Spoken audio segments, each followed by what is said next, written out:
Bismillahirrahmanirrahim. Assalamualaikum warahmatullahi wabarakatuh.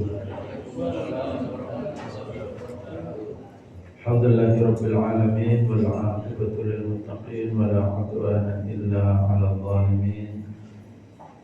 Asyhadu an la ilaha illallah wahdahu la syarika lah wa asyhadu anna Muhammadan 'abduhu wa rasuluh.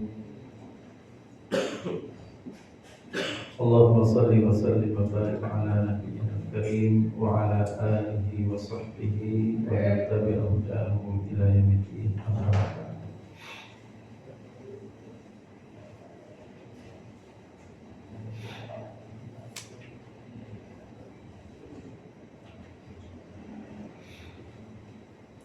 Jemaah sekalian dirahmati Allah, alhamdulillah pagi ini kita kembali berjumpa dalam kajian hadis.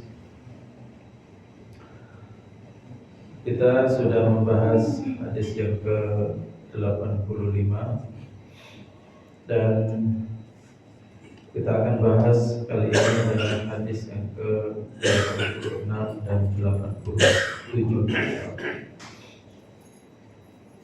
Hadis yang ke-86, hadis Ma'qil bin Yasar anna Ubaidullah ibn Ziyad 'adahu fi maradihi alladhi mata fihi faqala lahu Ma'qil inni muhaddithuka hadithan sami'tuhu min Rasulillah sallallahu alaihi wasallam.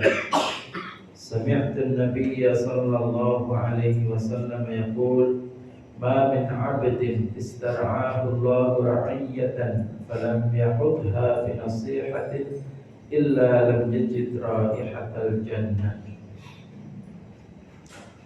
Ma'qil bin Yasar, ketika Ma'qil bin Yasar dijenguk oleh Ubaidillah bin Ziyad saat sakit menjelang kematiannya, ia berkata kepada Ubaidillah, aku sampaikan kepadamu satu hadis yang aku dengar dari Rasulullah SAW. Aku mendengar Nabi SAW bersabda, tidak ada seorang hamba yang dijadikan Allah sebagai pemimpin rakyat, namun tidak memperdulikan perkara mereka, melainkan ia tidak akan mencium bau surga. Di sini ada kalimat falam yahudha binasihatin. Ketika orang yang mendapat amanat menjadi pemimpin tidak memberikan nasihat. Apa itu nasihat? Nasihat itu adalah suatu keberpihakan atau kesetiaan. Dalam artian ketika seorang diberi amanat oleh Allah Subhanahu wa taala untuk jadi pemimpin, tetapi dia tidak memberikan kesetiaan. Itulah makanya ketika kita memberi nasihat itu disebut dengan nasihat, karena sebetulnya kita memberikan kesetiaan. Kita menginginkan kebaikan pada dia. Tidaklah orang menginginkan kebaikan dari orang lain kecuali itu menandakan ada kesetiaan di hatinya. Makanya kemudian disebut dengan nasihat. Lalu kemudian ketika diberi amanat sebagai pemimpin tidak memberikan nasihat, kesetiaan, di mana kesetiaan itu adalah basisnya kebenaran. maka dia akan terancam. Di dalam hadis ini, lam yajid raihatal jannah, tidak mendapatkan baunya surga. Kalau tidak mendapat baunya surga berarti apa? Berarti dia ada di luar, bukan di dalam surga. Atau dia tidak dekat dari surga, karena kalau dekat masih mencium baunya. Kalimat tidak mencium baunya berarti dia posisinya jauh atau cukup jauh dari surga. Nah, jamaah sekalian dirahmati Allah, tentu kalau kita bicara kepemimpinan, maka kepemimpinan yang paling adil adalah kepemimpinan menggunakan syariat Islam. Kenapa demikian? Karena kepemimpinan dengan menggunakan syariat Islam, sang pemimpin bertindak fair. Dia tidak bisa menambah, mengurangi, dan merubah aturan yang telah Allah tetapkan. Sedangkan kalau pemimpin tidak menggunakan syariat Allah, maka sumber syariat itu dari dirinya sendiri, atau dari teman-temannya atau pendukung-pendukungnya. Maka ketika syariat itu dibuat sendiri oleh pemimpin atau oleh orang-orang yang mendukung kepada sang pemimpin itu, pasti peraturannya adalah memihak kepada sang pemimpin. Nah, jadi dengan manusia menerapkan syariat Allah, itu menjadi sebuah kemerdekaan bagi manusia. Hari ini adalah hari apa? 17 Agustus ya.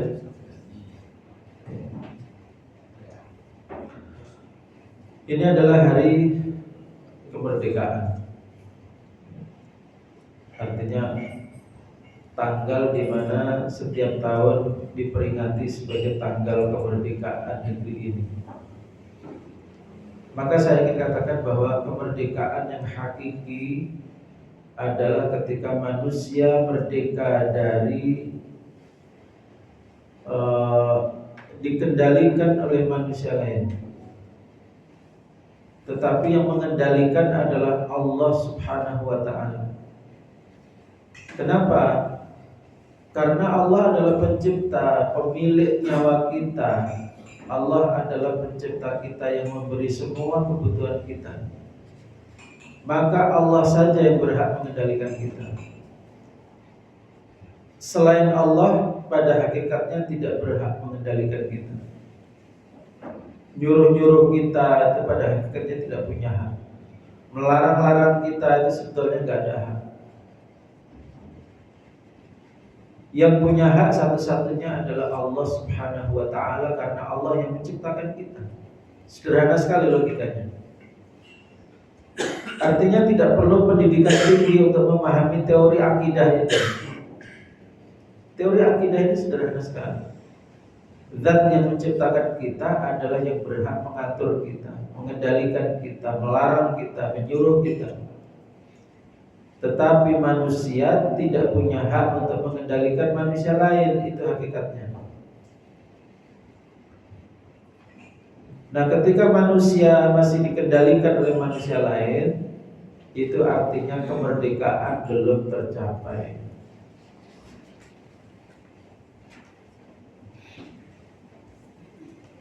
Jamaah sekalian dirahmati Allah, sebagai satu contoh betapa kalau manusia menggunakan syariat Allah, banyak urusan mereka bisa teratasi. Contoh misalnya, kita tahu yang lagi ramai sekarang adalah misalnya kasus rekayasa yang konon katanya pembunuhan, lalu dikombinasi dengan pemerkosaan yang dilakukan oleh anak-anak muda yang sekarang sudah ditahan, sudah divonis, dan vonisnya katanya sudah ingkrah, sudah nggak bisa dirubah kecuali dengan peninjauan kembali. Kita bisa Gunakan acuan di dalam syariat. Andaikan semua pihak menggunakan syariat Allah, tidak akan terjadi rekayasa itu. Yaitu kita berlandaskan pada firman Allah, walladzina yarmunal muhsanati thumma lam ya'tu bi arba'ati syuhada fajliduhum 80 jaldah wa la taqbalu lahum syahadatan abada ulaika humul fasiqun. Siapa yang menuduh wanita muslimah yang baik-baik dengan tuduhan perzinahan, lalu kemudian tidak menghadirkan 4 orang saksi, maka pukullah punggungnya dengan 80 kali cambukan. Dan jangan kamu terima kesaksian dia untuk selamanya sesudah itu, karena mereka adalah orang-orang yang fasik. Jemaah sekalian, ini rumus yang sangat penting andaikan umat Islam tahu dan melaksanakan rumus ini, maka akan banyak sekali manusia tidak menjadi korban dari kezaliman manusia lain. Yaitu apa? Ketika ada orang menuduh bahwa fulan melakukan perzinahan, maka tuduhan itu pertama-tama ditanya, ada punya saksi 4 orang enggak? Ternyata enggak ada saksi 4 orang. Dan kesaksian 4 orang ini haruslah laki-laki semua, dan mereka semua adil, dan mereka menyaksikan alat kelamin masuk ke alat kelamin. Maknanya kesaksiannya itu bukan asumsi, bukan kesimpulan, bukan dugaan, tetapi benar-benar hakiki dia menyaksikan. 4 orang. Bagaimana bisa mengumpulkan 4 orang bisa menyaksikan seperti itu? Tidak mudah. Maka dari teori ini tidak ada orang yang kemudian mendapat tuduhan perzinahan. Berarti apa? Manusia menjadi merdeka dari tuduhan, rekayasa dan sebagainya. Kenapa? Karena Allah sudah memberikan aturan. Kalau kamu menuduh orang melakukan perzinahan, datangkan dulu 4 orang saksi. Kalau tidak mampu mendatangkan 4 orang saksi, meskipun kamu membuat karangan cerita begini, begitu dan sebagainya, itu tertolak. Dari awal itu sudah tertolak.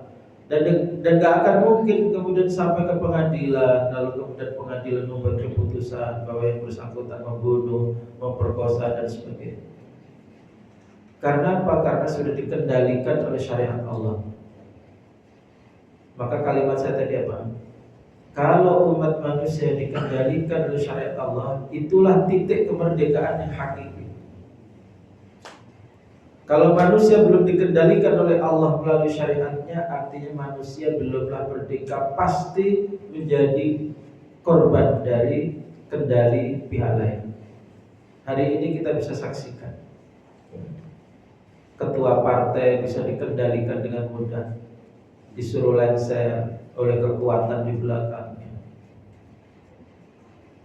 Ada yang mencalonkan harus dibatalkan karena oleh sebuah tekanan. Jadi manusia itu saling memakan, saling mencaplok, saling mencengkeram, saling menindas. Kenapa? Karena manusia dikendalikan oleh manusia lain. Manusia membuat sendiri peraturan. Berarti ada mekanisme manusia mengendalikan manusia. Sepanjang manusia dikendalikan manusia, itu belumlah kemerdekaan. Maka ketika kita memperingati hari kemerdekaan, ini teorinya, ya. Teorinya sederhana sekali. Satu-satunya pihak yang berhak mengendalikan kita adalah pencipta kita. Kita nggak rela kalau bukan pencipta kok ikut ngatur-ngatur diri kita nggak rela. Bahkan ketika itu sudah aturan Allah, itu dikendalikan oleh manusia untuk jangan dilaksanakan aturan Allah.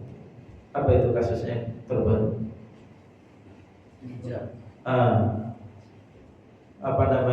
Remaja-remaja putri yang mengikuti seleksi susah payah, kemudian sampai pada titik mereka menjadi tim paskibraka. Mereka mengetahui harus melaksanakan aturan Allah, dikendalikan oleh Allah hidupnya dengan memakai hijab. Itu dilarang oleh manusia untuk memakainya. Itu kan benar-benar perbudakan. Berarti apa? Kita belum merdeka. Sepanjang kita belum diatur oleh syariat Allah, berarti kita belum merdeka. Sebab hanya dengan aturan Allah semuanya menjadi sama tinggi, sama rendah. Semuanya menjadi fair. Gak ada orang yang bisa main rekayasa, gak bisa orang main pekat gitu. Karena semuanya tunduknya kepada Allah. Rakyat tunduknya kepada Allah, pemimpin tunduknya kepada Allah. Gak ada yang punya motif pribadi untuk mengendalikan itu, gak ada. Sehingga kehidupan kita di luar sholat itu seperti kehidupan kita waktu sholat. Dipimpin oleh imam. Pertanyaannya adalah, adakah motif imam untuk mengendalikan makmum ketika sholat? Ada. Imam punya motif mengendalikan makmum, itu gak ada. Apa yang ada dalam pikiran imam ketika memimpin sholat? Yang ada dalam pikirannya adalah, karena dengan cara seperti ini menjadi lebih rapi, lebih tertib, dan ini sesuai dengan aturan fikih di dalam Islam. Bukan orang sendiri-sendiri sholat, tetapi diatur sedemikian rupa rapi, ketika menghadap kepada Allah, menghadap dengan tertib, teratur, ada softnya, ada yang memandu, kompak, tidak saling bersaing satu sama lain. Gak ada dia pikiran untuk mengendalikan makmum, itu gak ada. Maka seharusnya kalau ingin gambaran bagaimana gambaran seorang pemimpin umat Islam, maka pemimpin umat Islam itu harusnya adalah seperti gambaran pemimpin sholat. Tidak ada motif untuk mengendalikan. Dan kita hari-hari ini Masya Allah ya, semuanya bisa dikendalikan. Dan pengendaliannya pakai cara apa? Pakai cara ancaman kasus ya. Gara-gara tidak tunduk pada syariat Allah, dia terlibat kasus, ya kan? Kasus korupsi. Coba dia dari awal tunduk kepada syariat Allah, dia kan tidak korupsi. Dia tidak perlu melakukan hal-hal yang bisa dijerat dengan alat untuk mengendalikan. Jadi lingkaran yang susah untuk diberantas. Ketua partai ini, pejabat ini punya kasus karena memang tamak kepada dunia. Gara-gara tamak kepada dunia maka korupsi. Gara-gara korupsi maka dirinya lemah, berpotensi dikendalikan orang. Yang hari ini mengendalikan, mungkin berikutnya dia pula akan dikendalikan oleh penguasa berikutnya. Jadi manusia itu cuma ya nasib-nasiban. Ada yang sedang bernasib dikendalikan, ada yang bernasib sedang mengendalikan. Inilah perbudakan yang sesungguhnya. Dan hanya akan merdeka manusia apabila semuanya kompak kembali kepada syariat Allah. Andaikan suara seperti ini menggema di media-media luar biasa ya. Artinya apa? Umat manusia itu jadi paham. Jadi paham bahwa ketika umat Islam menuntut syariat Allah, itu sebetulnya menuntut kemerdekaan. Gak cuma karena itu karena Anda fanatik kepada agama Anda, maka Anda menuntut syariat Allah. Tidak. Justru karena kami ingin merdeka itulah maka kami menuntut syariat Allah. Andaikan kami puas dengan penjajahan, maka kami tidak perlu memperjuangkan syariat Allah.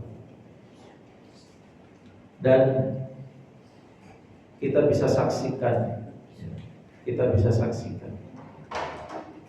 hanya dengan syariat Allah, tangan penguasa itu bisa ditundukkan.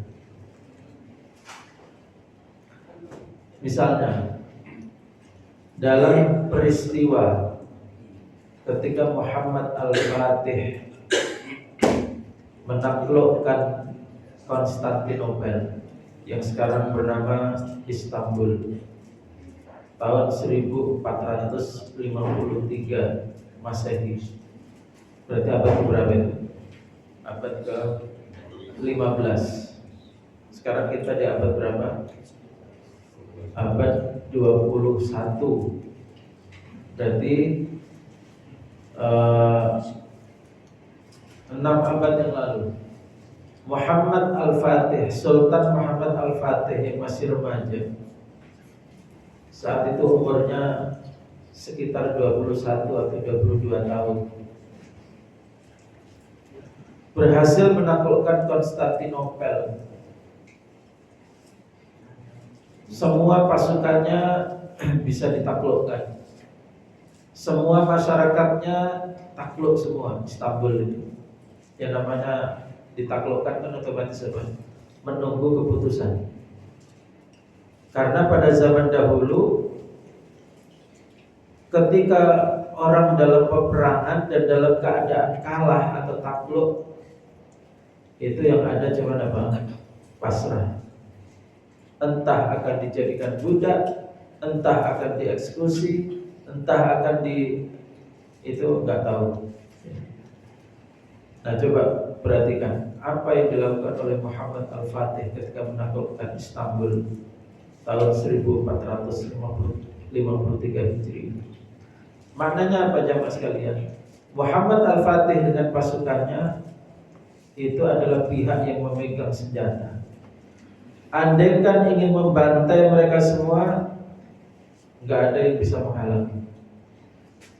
Tetapi justru memberikan permaafan secara umum, tidak dieksekusi, tidak dibantai, tidak dijadikan budak, mereka bebas. Maknanya apa? Hanya dengan iman, hanya dengan syariat Allah, tangan penguasa yang memegang senjata itu bisa dikendalikan. Jadi kalau kita menuntut syariat Allah, itu memang bukti sejarahnya ada, bahwa hanya dengan iman yang masuk ke hati manusia, di hati para penguasa yang memegang senjata itu, hanya dengan cara itu umat manusia mendapatkan keadilan, mendapatkan perlindungan. Kalau sekarang pihak yang memegang senjata adalah pihak yang paling tidak tahu peri kemanusiaan, pihak yang paling jahat. Ketika umat Islam di Gaza, mereka bertahun-tahun dalam keadaan terkepung, senjata nggak boleh masuk, makanan minuman susah. Terlibat peperangan dengan Israel. Israel baru-baru ini ramai lagi, yaitu ketika Israel ngebom apa? Sekolahan, masjid, sekolah, rumah sakit, semua dibabat. Sekarang siapa pihak yang paling kuat di muka bumi hari ini? Yang di tangannya ada senjata, ada kekuasaan. Yang kalau tahun 1453 itu dipegang oleh Muhammad Al-Fatih, hari ini yang megang siapa? Hari ini yang megang adalah Amerika, Joe Biden. Apa tindakan dia? Justru mengirimkan senjata untuk membantu Israel, justru mengirimkan dana tak terbatas kepada Israel. Beginilah nasib umat manusia apabila dikuasai dan dikendalikan oleh pihak yang kuat dan mereka tidak memiliki iman. Makanya hadis ini kalau direnungkan, jangan langsung dibawa pada kasus kekinian, tapi bawa kepada akar falsafahnya. Ya. Maksudnya apa? Tidak ada seorang hamba yang diberi amanat untuk memimpin rakyat lalu tidak memberikan nasihat atau keberpihakan atau kesetiaan kecuali tidak mendapatkan baunya surga. Ini jangan langsung dibawa kepada kasus kekinian. Ketika syariatnya tidak berlaku. Sebab dengan syariatnya tidak berlaku, apa yang terjadi kemudian? Ketika syariatnya tidak berlaku, meskipun orang ingin berbuat adil, ingin berpihak kepada rakyat, belum tentu dia bisa melaksanakannya karena terhalang oleh peraturan. Ada nggak contohnya orang yang ingin menegakkan itu terhalang oleh peraturan? Contoh misalnya, kesetiaan seorang pemimpin tertinggi itu adalah kesetiaan dalam hal menjaga rakyat dari kemaksiatan dan kemungkaran. Betul. Kesetiaan tertinggi itu harusnya itu menjaga rakyat dari jatuh kepada kemungkaran dan kemaksiatan. Coba kalau kemudian undang-undangnya itu justru membolehkan, bahkan hubungan seksual pun boleh, yang penting tidak ada yang lapor merasa terzalimi dengan hubungan itu. Lalu ada orang yang mimpin ingin membela rakyat dari kemungkinan jatuh kepada maksiat, dia terhalang oleh peraturan itu sendiri. Betul. Bahkan kiai sekalipun, kalau yang mimpin itu kiai sekalipun, dia tidak akan bisa memberikan kesetiaan maksimal untuk menjaga rakyatnya dari neraka. Kenapa? Terhalang oleh peraturan yang tidak sesuai dengan syariat Allah. Coba polisi baik banget, imannya bagus, puasanya Senin Kemis, lihat ada 2 anak muda boncengan, langsung disetop, dimarahi. Ini kamu mahram nggak? Enggak Pak, nggak boleh, turun. Kira-kira polisi yang bertindak seperti itu, yang akan ditangkap siapa? Yang akan ditangkap polisinya. Kenapa? Itu bukan kewenangan dia melakukan itu. Artinya apa? Polisi yang soleh itu memberikan kesetiaan akhirat kepada rakyat itu gak bisa. Gara-gara apa? Terhalang oleh peraturan. Jadi hadis ini jangan langsung dibawa pada kasus kekinian. Oh, kalau fulan yang mimpin itu nanti dia setia kepada rakyat. Kalau fulan ini memang jahat orangnya, gak bisa langsung dibawa ke kasus hari ini, itu gak bisa. Harus dibawa dulu ke akarnya. Sebab meskipun pemimpin hari ini, apabila yang diterapkan belum syariat Allah, sesoleh apapun, seberpihak apapun, dia tidak akan bisa memberikan kesetiaan maksimal dan sempurna kepada rakyat, terutama dalam bab akhirat, karena dia terbelenggu oleh peraturan yang ada. Ini berarti apa? Kita sama-sama belum merdeka. Benar kan? Kita belum merdeka. Karena masih apa? Kita di sini kalah oleh ajakan setan. Artinya gini, anak muda boncengan bukan mahram. Dia melakukannya atas ajakan siapa? Pasti atas bisikan setan, benar kan? Kemaksiatan atas bisikan setan. Harusnya bisikan setan itu bisa dikalahkan oleh kepemimpinan, oleh kekuasaan. Tetapi anehnya kita hidup di mana bisikan setan itu mendapat ruang bebas. Tidak bisa dikalahkan oleh siapapun di negeri ini. Bisikan setan itu tidak bisa dikalahkan oleh siapapun. Karena apa?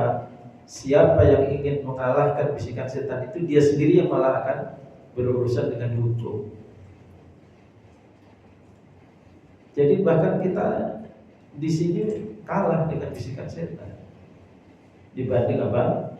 Dibanding keberpihakan orang soleh, orang beriman. Makanya hadis ini, ma min 'abdin istar'ahu Allahu ra'iyatan falam yahudha bi nasihatin illa lam yajid raihatal jannah.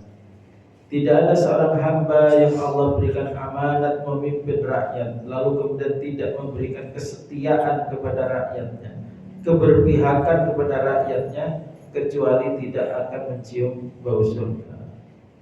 Maka ya, ketika kita mendapati keadaan seperti ini, dan umat Islam ada salah satu umat Islam yang mendapatkan amanat kepemimpinan, dia harus pandai-pandai memanfaatkan peluang semaksimal mungkin untuk menjaga umatnya, menjaga rakyat dari masalah neraka.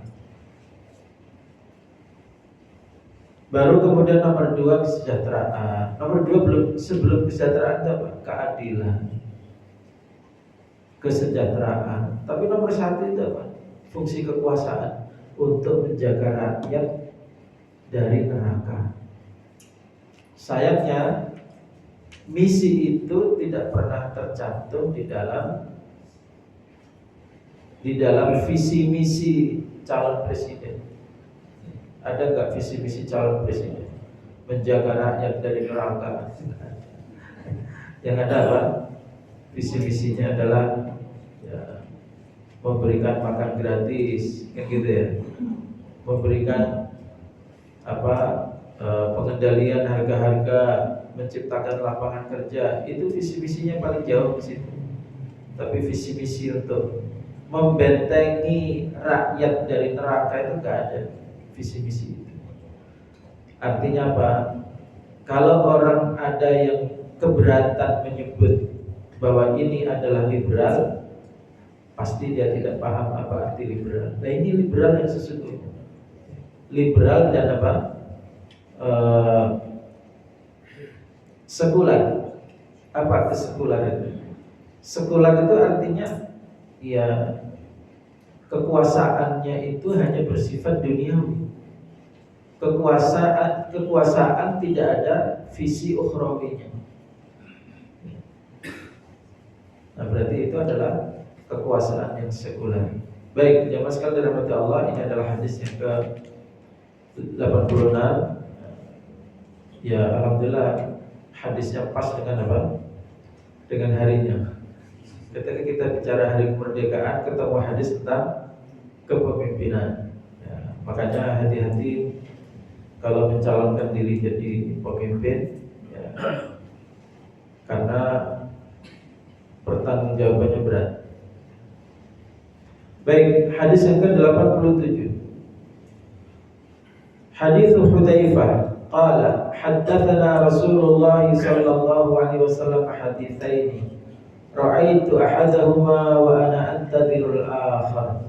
حدثنا أن الأمانة نزلت في جذر قلوب الرجال ثم علموا من القرآن ثم علموا من السنة وحدثنا عن رفعها قال ينام الرجل النومة فتقبض الأمانة من قلبه فيظل أثرها مثل أثر الوقت ثم ينام النومة فتقبض فيبقى أثرها مثل المجل كجمر دحرجته على رجلك فنفط فتراه منتبرا وليس فيه شيء فيصبح الناس يتبايعون فلا يكاد أحد يؤدي الأمانة فيقال إنا في بني فلان رجلا أمينا ويقال للرجل ما أعقله وما أظرفه وما أجلده وما في قلبه مثقال حبة خردل من إيمان ولقد أتى علي زمان وما أبالي أيكم بايعته لئن كان مسلما رده علي الإسلام وإن كان نصرانيا رده علي ساعيه فأما اليوم فما كنت أبايع إلا فلانا وفلانا.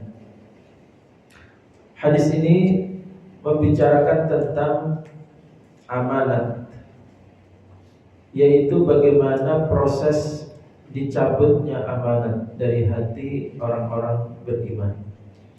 Dan hadis ini menceritakan bahwa kepribadian amanat di zaman sahabat itu adalah kepribadian amanat atau karakter amanat yang paling sempurna.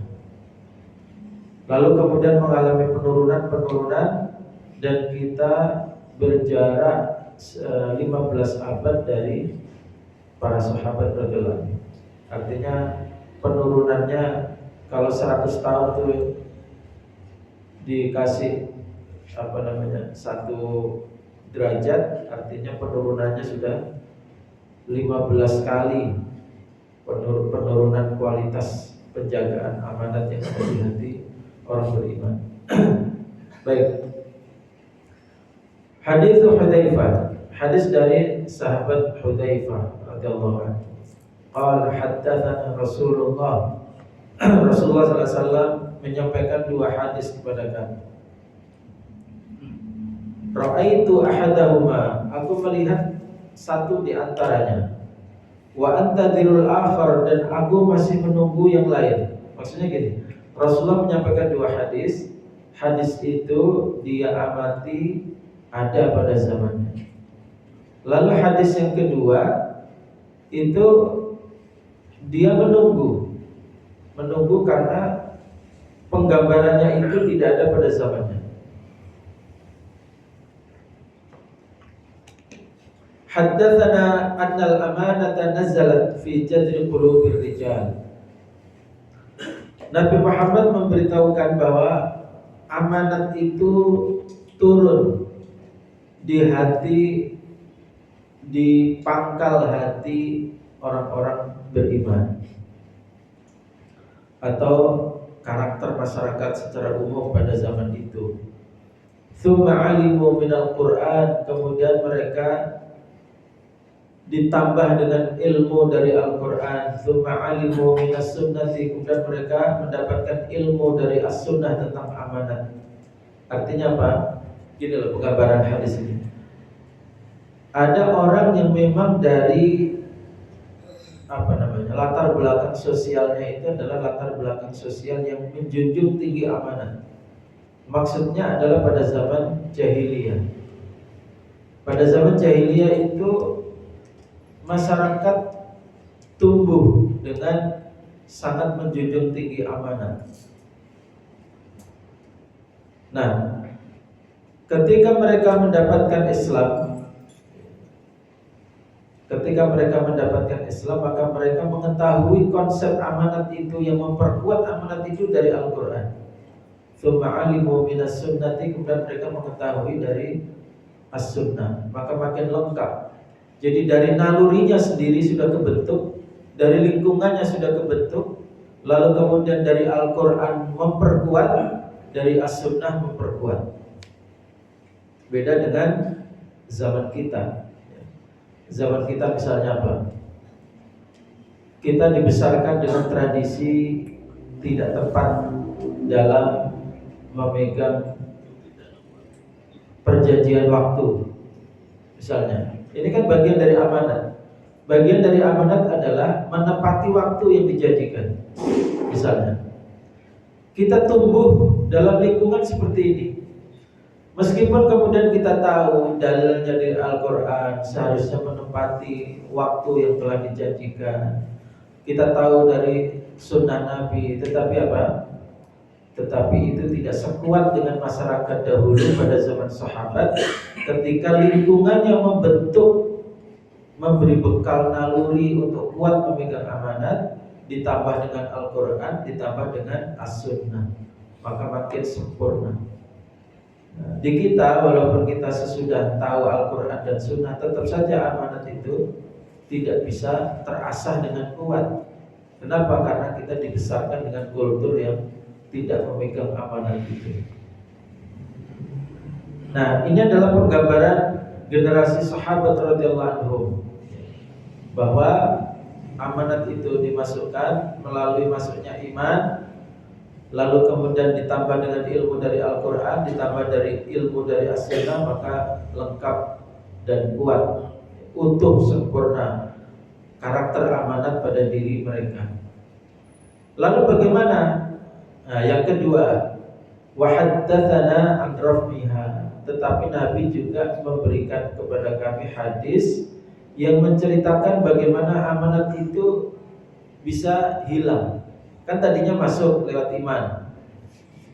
Iman masuk, masuklah amanat. Ditambah dengan Al-Quran, ditambah dengan As-Sunnah, lengkap. Lalu bagaimana menghilangnya amanat itu dari karakter hati seseorang? Nah, inilah hadis yang kedua, kata sahabat Hudzaifah ini tadi. Qala yanamur rajulun naumata fatuqbatul amanah. Maka tadi beliau mengatakan yang hadis pertama aku sudah menyaksikan, tapi menunggu hadis yang kedua, yaitu menunggu apa? Proses lunturnya amanat yang ada di hati manusia.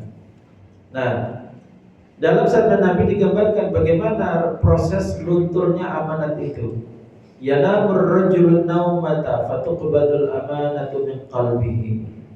Seseorang tidur, an-naumah, naumah ya, bisa tidur malam, bisa juga tidur yang lain. Intinya dia istirahat. Fatuqbadul amanatu min qalbihi. Maka kemudian amanat itu diambil dari hatinya. Fayadhallu atharuha mithla atharil waqti. Maka yang tersisa dari amanat itu adalah seperti satu titik, karena sudah diangkat amanat itu. Thumma yanamu naumata fatuqbadu fayabqa atharuha mithla al-majli. Kemudian dia tidur lagi, ketika bangun amanat itu berkurang lagi. Yang tersisa seperti al-majli. Al-majli itu adalah kalau bahasa kita itu kapalan. Kajamrin, seperti kulit yang terkena terkena api. Tahrajtahu ala rijlika fanafita fatarahu. Lalu kemudian kulit yang terkena api itu lalu kemudian melepuh, apa istilahnya, muncul cairan. Fatarahu muntabiran walaysa fihi syai'un. Memang kulit yang terkena panas api tadi itu memang melepuh, berisi air, tetapi sebetulnya tidak ada sesuatu isi yang berguna. Isinya bahkan adalah suatu keburukan. Ya, jadi cairan yang ada di situ itu bukan sesuatu yang punya nilai, tetapi bahkan pengen dibuang. Fayusbihu an-nasu yatabaya'una fala yakadu ahadan yu'addil amanah. Maka ketika itu sudah terjadi, orang-orang kemudian saling melakukan proses jual beli, tetapi hampir tidak ada seorang pun yang menunaikan amanatnya dalam jual beli. Fayuqalu inna fi bani fulan rajulan aminan. Lalu kemudian orang banyak bercerita bahwa ada orang amanat di suku fulan, satu orang. Artinya apa? Ketika ada satu orang amanat di tengah-tengah anggota suku yang banyak, itu menjadi kelihatan sekali. Kenapa? Karena yang lain-lain itu sudah kehilangan amanat. Beda dengan zaman sahabat. Satu kabilah itu semuanya amanat. Justru yang kelihatan adalah yang tidak amanat. Ini berbalik kondisi zamannya, yaitu ketika orang kemudian ada satu yang terkenal karena amanatnya, karena anggota suku yang lain itu hampir semuanya tidak amanat. Wa yuqalu lirrajuli ma aqalahu. Dan pada hari itu orang-orang akan membicarakan ma aqalahu wa ma adrafahu. Betapa pandainya, betapa pintarnya orang itu, betapa cerdasnya dia. Wa ma ajladahu wa ma adrafahu. Dan betapa penampilannya menarik. Jadi betapa pandainya, betapa pintarnya. Yang kedua, betapa menarik penampilannya dari pakaiannya dan lain-lain. Wa ma ajladahu. Dan betapa kuatnya fisik dia. Karena apa? Mengagumi misalnya otot-otot pada tubuhnya atau tubuhnya yang atletis. Jadi orang kemudian membicarakan kelebihan itu adalah kelebihan fisik pada orang, kecerdasannya, penampilannya, kekuatan ototnya, kemahirannya dalam sepak bola, kemahirannya dalam berbagai macam olahraga. Tetapi orang tidak membicarakan kelebihannya berupa amanah. Wa ma fi qalbihi mithqalu habbati khardal min iman. Dan tidak ada satu biji kecil sekalipun di hatinya tersisa iman. Artinya apa? Orang mengagumi dia, Karena itu bukan karena iman, karena imannya di hati dia sudah hampir tidak ada. Walaqad ata alayya zamanun wa ma ubali ayyukum bay'tu.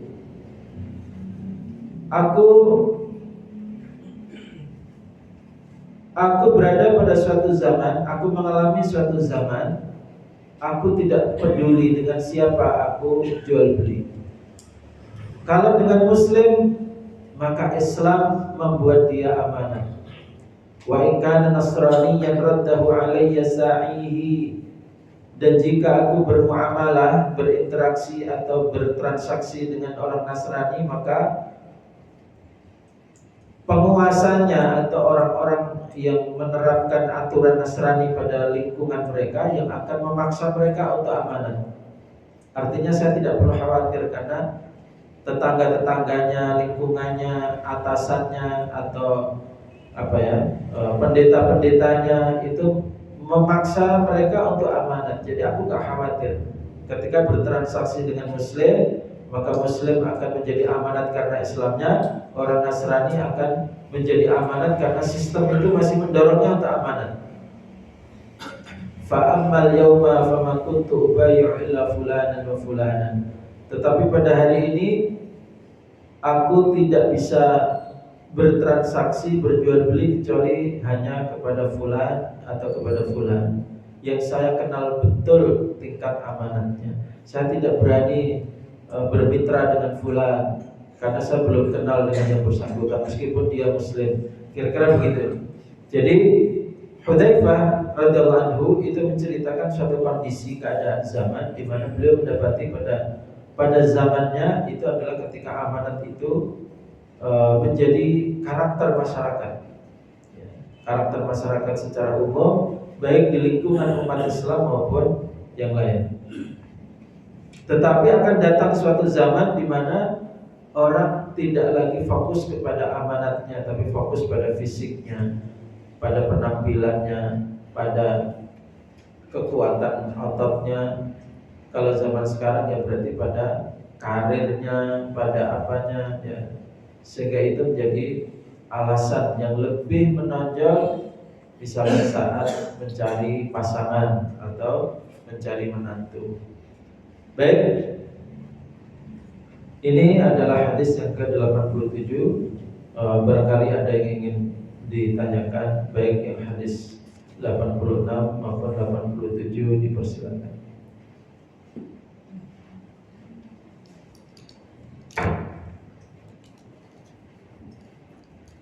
Kita ada di zaman mana, Pak? Dalam penggambaran Hudzaifah, sahabat Hudzaifah. Kita ada di zaman mana? Kan tadi saya gambarkan, kita ada di zaman yang sangat jauh dari zaman sahabat. Ketika dulu zaman sahabat,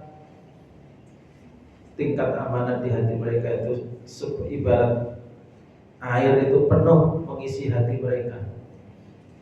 Lalu kemudian berkurang. Karena faktor apa? Faktor perubahan digambarkan itu dengan tidur. Esok hari berkurang amanatnya. Dan itu kan mirip dengan penggambaran apa? Penggambaran keadaan akhir zaman, yaitu ketika apa? Yusbihul mu'minu mu'minan wa yumsi kafiran. Yusbihur rajul mu'minan wa yumsi kafiran. Di pagi hari orang masih beriman, sore hari sudah menjadi kafir. Sore hari masih mukmin, pagi hari sudah menjadi kafir. Itu karena perubahan-perubahan situasi dan kondisi. Dan perubahan-perubahan seperti itu hari ini menjadi lebih mudah untuk mendapatkan contoh-contohnya. Berubahnya orang yang tadinya non-muslim menjadi muslim, tapi juga berubahnya orang yang tadinya muslim menjadi non-muslim. Kita masih ingat ada seorang wanita yang sampai pada tingkat suaminya seorang hafid, dirinya sendiri pakai cadar, itu sampai pada tingkat keluar dari Islam ini kan.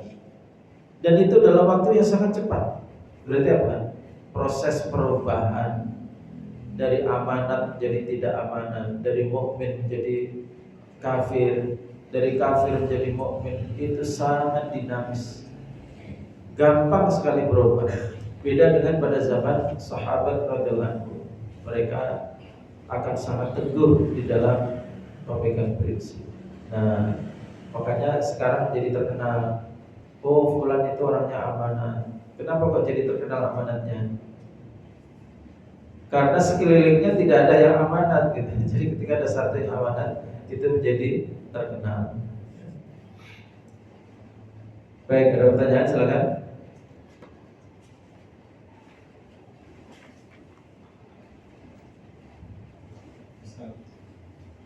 Silakan. Tadi sempat disinggung tentang perzinahan, Ya. Kan di masa ini itu kan banyak fenomena santriwati oleh ustadznya, oleh kiainya, anak kandung sampai hamil 9 bulan. Itu dari sisi saya itu bagaimana memandang? Ya.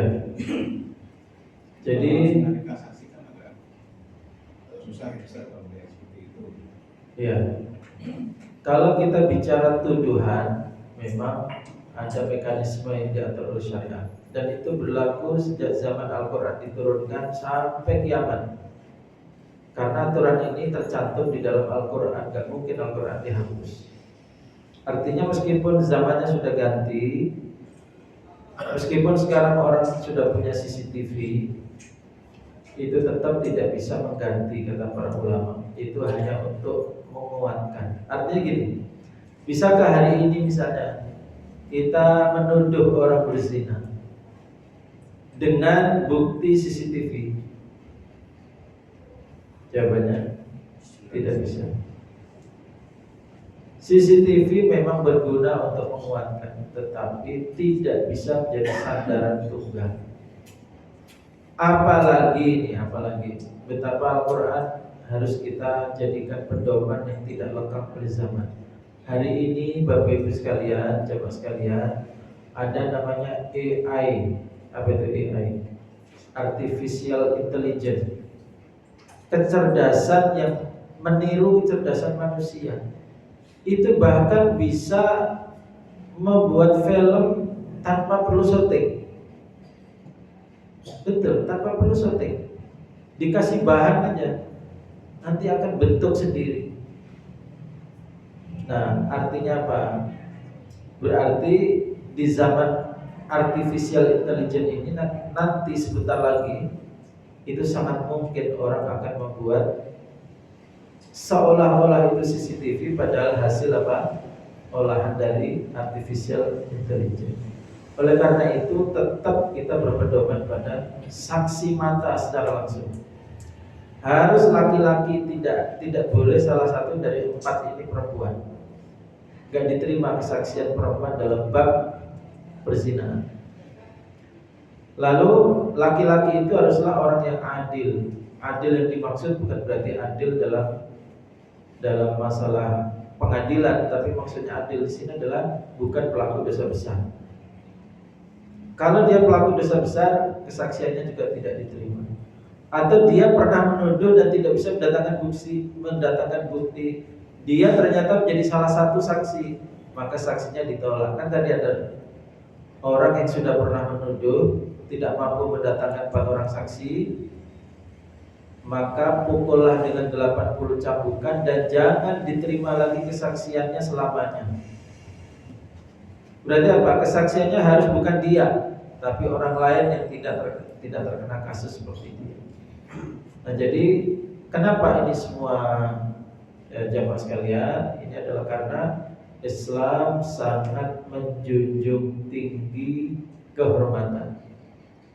Kehormatan orang beriman itu dibela betul oleh Allah SWT. Ibaratnya ginilah, Amerika itu membela betul warganya.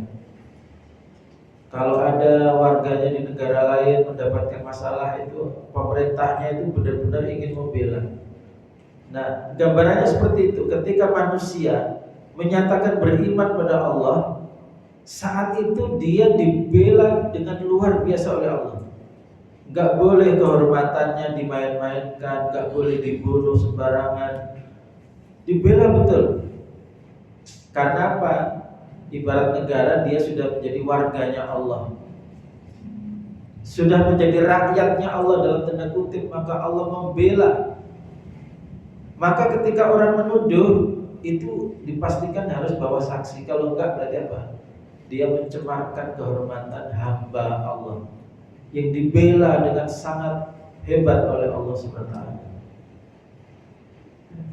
Nah, jadi itulah falsafahnya kenapa pembuktiannya sangat berat, supaya kehormatan orang beriman itu tidak mudah dijatuhkan dengan rekayasa-rekayasa. Siapa yang bisa merekayasa mendatangkan 4 orang saksi? Hampir gak ada yang bisa merekayasa, Pak. Benar gak? Seorang suami bisa gak merekayasa? Misalnya dia menyaksikan istrinya berzina, maaf misalnya. Mungkin gak dia kemudian keluar ruangan, manggil dulu 4 orang. Mas minta tolong apa Pak? Saksikan itu peristiwa di rumah saya. Ini gak mungkin. Jadi hampir mustahil orang membuat rekayasa tuduhan perzinahan, nggak mungkin. Kenapa? Karena dia, misal dia sudah mendapatkan 4 orang yang menyaksikan. Kalau yang bersangkutan tidak mau bersaksi bagaimana? Kan bisa juga. Saya nggak mau bersaksi. Ketika ternyata dia nggak mau bersaksi, berarti apa? Dia cuma bisa mendatangkan 3 orang saksi. Dia tetap dicambuk. Gak mudah melemparkan tuduhan. Itulah makanya dalam Islam, misalnya suka ada pertanyaan begini, kalau ada laki-lakinya sudah terbukti atau ngaku telah berzina, apakah kemudian pengadilan nanya lawan mainmu siapa lalu juga akan dihukum? Tidak. Kenapa? Kenapa tidak? Karena ketika laki-laki ini dihukum karena pengakuannya, ketika dia menyebut nama lawan mainnya, berarti dia sedang menuduh.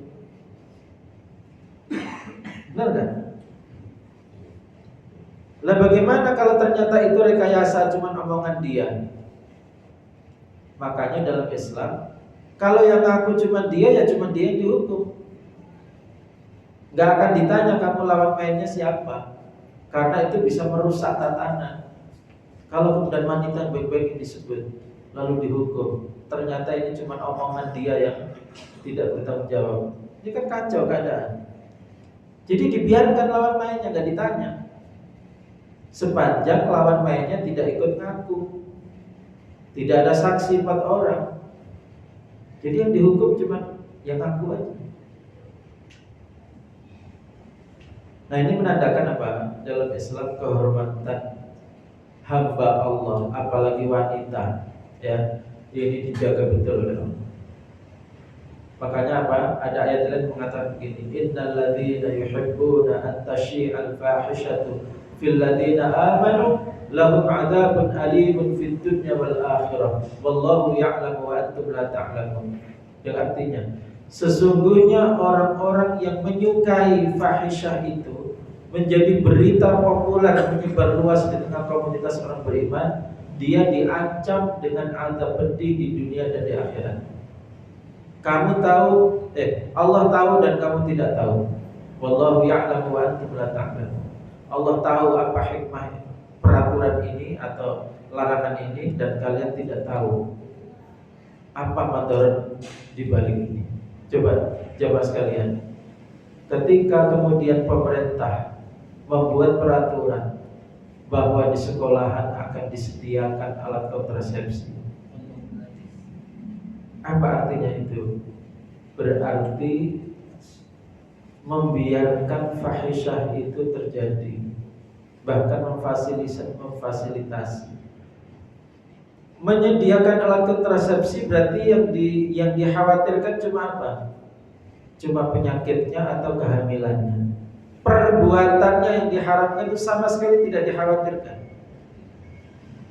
Kalau memang perbuatan yang dikhawatirkan berarti apa? Ya gak bakal disediakan. Ketika disediakan itu artinya apa? Silakan Anda melanggar yang diharamkan Allah. Yang penting kamu terjaga dari potensi penyakitnya. Yang penting kamu tidak ada kekhawatiran akan hamil. Jadi peraturan cuma dibuat untuk mencegah kehamilan sama penyakit, tidak mencegah. Ini yang saya bilang, kita ini sekarang belum merdeka. Bahkan kiai sekalipun yang jadi presiden itu nggak bisa, karena terhalang oleh peraturan, oleh konstitusi. Jadi ketika kita meminta konstitusinya sesuai syariat Islam, itu bukan karena kita fanatik Islam, tapi karena kita pengen merdeka menjadi hamba Allah, pengen keadilan. Sebab tanpa itu kacau semua, rekayasa bisa dibuat, orang bisa dituduh melakukan pemerkosaan. Bahkan di kasus Vina Cirebon itu, bahkan tidak ada pembuktian apapun tentang tuduhan itu dan ada di dalam putusan pengadilan. Coba, aneh. Katanya ada sperma siapa, nggak pernah diteliti. Itu benar-benar tuduhan paling konyol. Baik, jadi apa maksud pertanyaannya ke arah situ? Atau kiranya si pelaku bebas memegang gitu aja, Pak. Walaupun pengakuan dari anaknya. Iya. Ya memang ada hukuman, tapi hukuman tuh bahkan kemarin saya lihat berita tuh begini.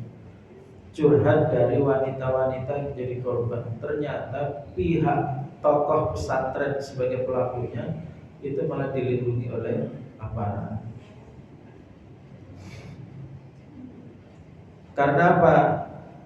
Ya sebagiannya itu kadang begini, ingin menyelamatkan citra baik pesantren. Makanya kasus ini ya jangan dibesar-besarkan, ditutup. Dilema, pesantrennya juga citranya memang perlu diselamatkan, tapi yang bersangkutan juga harus dihukum, para wanitanya juga harus dijaga kehormatannya. Nah, ini bagaimana caranya?